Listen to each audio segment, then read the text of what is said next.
गुरुदेव, तारक मंत्र के लिए पात्रता क्या होती है? तारक ही नहीं, किसी भी मंत्र के लिए पात्रता चाहिए। उसमें भी तारक मंत्र और शरणागति मंत्र को अगर हम आपको समझाने के लिए कहते हैं तो इस प्रकार से समझना चाहिए कि शरणागत मंत्र व नाम मंत्र बुलडोजर का काम करता है।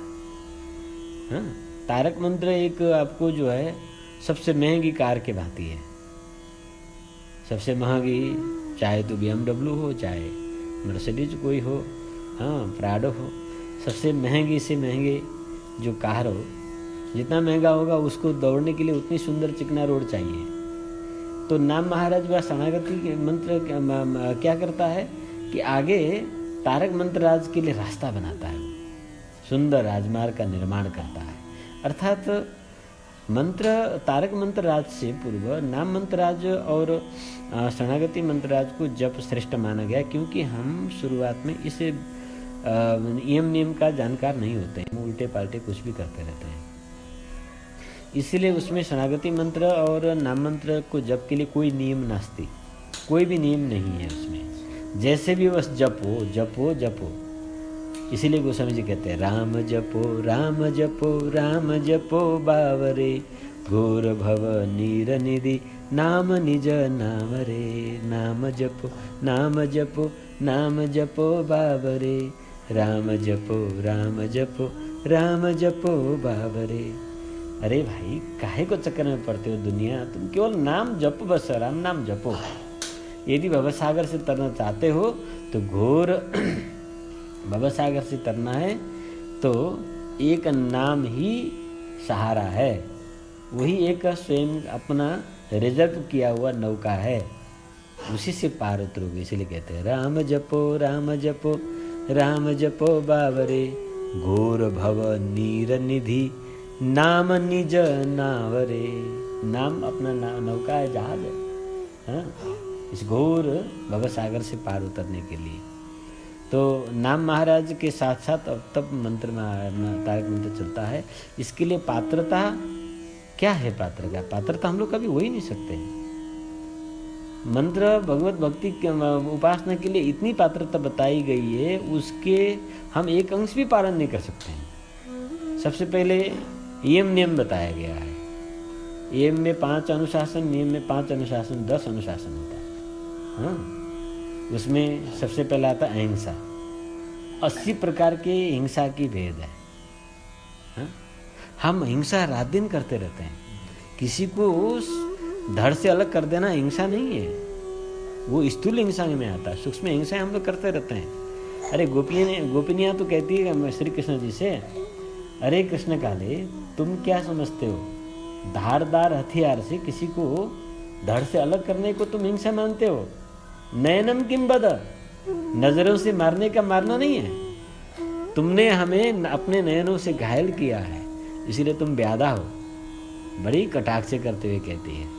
तो 80 प्रकार के हिंसा की भेद है, 80 प्रकार का क्रोध का भेद है, 80 प्रकार का लोभ का भेद है। तो इन भेदों को कहाँ ही है, 2-3 प्रकार के स्थूल भेद ही लोग नहीं जानते। इन सबको पार करके और इन अनुशासनों को धारण करके 8 प्रकार के ब्रह्मचर्य है, इन सबको पालन करके कहाँ से पात्रता आएगा? हमें संभव नहीं है। तो पात्रता नहीं आएगा तो फिर मंत्र मिलेगा ही नहीं, मंत्र मिलेगा तो हमारे उद्धार होगा ही नहीं। चिंता मत करो। इसीलिए तो कहते हैं, गोस्वामी जी ने, आचार्यों ने कहा कि बस तुम इच्छा प्रकट करो, तुम रुचि प्रकट करो। तुम्हारा जन्म हुआ ही इसीलिए है।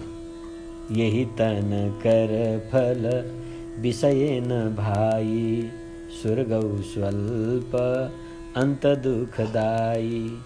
साधन धाम मोक्ष कर द्वारा, साधन धाम मोक्ष कर द्वारा, पाइन जेहि पर लोक सम्हारा।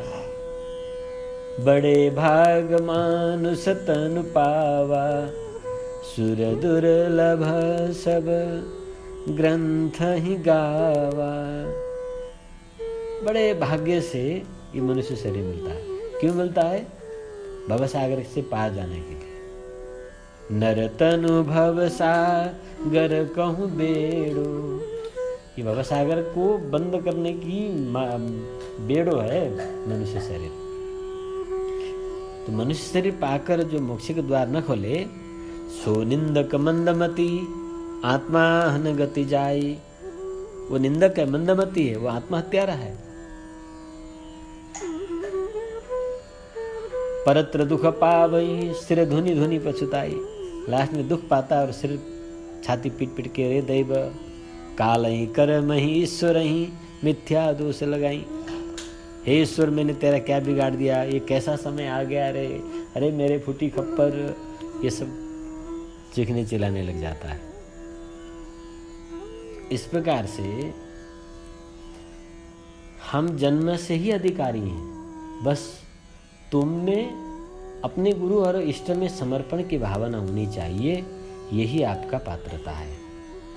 अन्य पात्रताओं को हम खोजने चलेंगे तो हमें पात्रता नहीं आ सकता है। बस नाम महाराज और गुरु महाराज जी के समर्पण हो जाओ, वो खुद हमें पात्र बना देंगे। इसीलिए कहते हैं गई बहोरी गरीब निबाजू, गई बहोरी गरीब निबाजू, सरल सबल साहिब रघुराजू। वो गरीब निवाज हैं। हाँ, कहते हैं मेरी ओ बनी बिगड़ी जाए, मेरी बिगड़ी बनी हो जाए, माँ तू मेरी जान की। जब कृपा हो जाता है, किशोरी जी जब कृपा करके देखती हैं तो सब बिगड़ा हुआ बन जाता है, सब अपात्र पात्र बन जाता है। नाम महाराज स्वयं सुधार देते हैं। गई बहोरी गरीब निवाजो, आपको सब प्रकार से वो सुधार देते हैं, वो आपको पात्र बना देते हैं।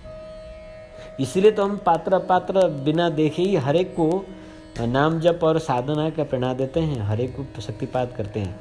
यद्यपि गुरु जब शिष्य किसी व्यक्ति को भगवान नाम जप साधना का प्रेरणा देता है तो उसका किया हुआ जन्म जन्मांतर के जितने पाप है उसके 10वां हिस्सा गुरु को भोगना पड़ता है। समझे कि नहीं? एक व्यक्ति के जीवन में कितना पाप है, इसके लेखा जोखा कर पाना यमराज जी के बस का काम भी नहीं है। इतनी असंख्य पाप किया हुआ होता है।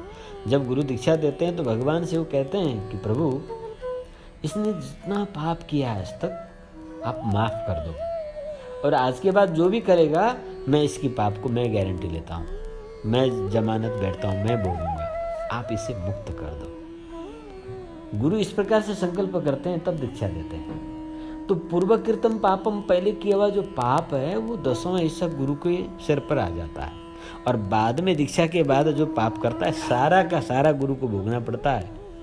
इसीलिए गुरु को मुख पर छिद्र दुरावा, बंदनीय जही जग जस पावा।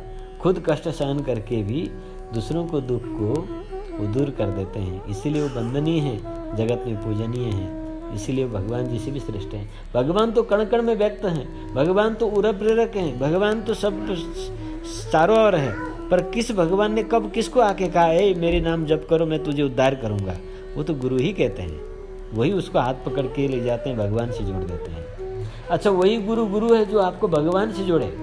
मैं भगवान हूँ, मेरे फोटो लटका लो गले में और मुझे पूजा कर लो, तो फिर वो गुरु नहीं है, गुरु घंटाल है। हाँ, ये बात जाननी चाहिए। वास्तविक गुरु का पहचान जो आपसे भगवान की भक्ति करावे, वही गोविंद से श्रेष्ठ गुरु है। इसीलिए तो कबीर ने कहा गुरु गोविंद दोनों ठाड़े, काके लागू पाए, बलिहारी गुरु अपनो, दियो जिन गोविंद मिलाए।